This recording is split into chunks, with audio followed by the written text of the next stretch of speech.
12 रबीउल अव्वल की मुनासिबत से शहरियों ने तैयारियां मुकम्मल कर ली हैं। शहर लाहौर को दुल्हन की तरह सजा दिया गया। इसी बारे में मजीद जान लेते हैं नुमाइंदा 7 न्यूज़ मलिक मुश्ताक से। जी मलिक मुश्ताक, बताइएगा कैसी सजावट देख रहे हैं?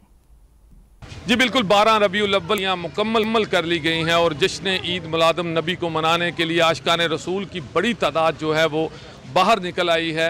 ना सिर्फ एक गली मोहल्ला बल्कि पूरे शहर को सजावट के सामान के साथ मुकम्मल तौर पर सजाया गया है। मेरे साथ कुछ लोग मौजूद हैं जो कई दिन से इस गली को सजाने के काम में मसरूफ़ थे। इनसे पूछते हैं, जी बताइएगा, आपने बहुत खूबसूरत गली सजाई है। जी बिल्कुल, हम लोग जब से वो संभाला हम इस काम में जश्न ईद मिलादुन नबी के सिलसिले में अपनी गलियों को सजाते हैं और इंशाअल्लाह ताला जब तक सांस चलता है ये सजता रहेगा और इसी तरह हम लोग सजाते रहेंगे।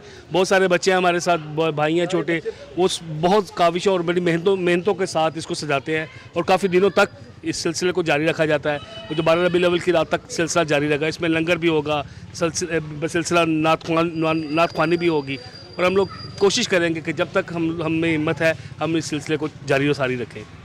जी बिल्कुल, आपने गुफ्तगू जानी। ना सिर्फ शहर लाहौर की गली मोहल्लों को और हुकूमत की जानिब से जो ऐलान किया गया था उसके मुताबिक भी इस दफ़ा 12 रबीउल अव्वल को मजहबी जोश व खरोश से मनाया जाएगा आशिकान रसूल। और अगर बात की जाए लाहौर की सिक्योरिटी की तो डबल सवारी पर पाबंदी आयद की गई है, ना खुशगवार वाक़या से निपटा जा सके। और इसी हवाले से लाहौर पुलिस जो है वो 12 रबीउल अव्वल के हवाले से सिक्योरिटी प्लान भी जारी कर सख्त इंतजाम किए गए हैं। मलिक मुश्ताक, आपका बहुत शुक्रिया।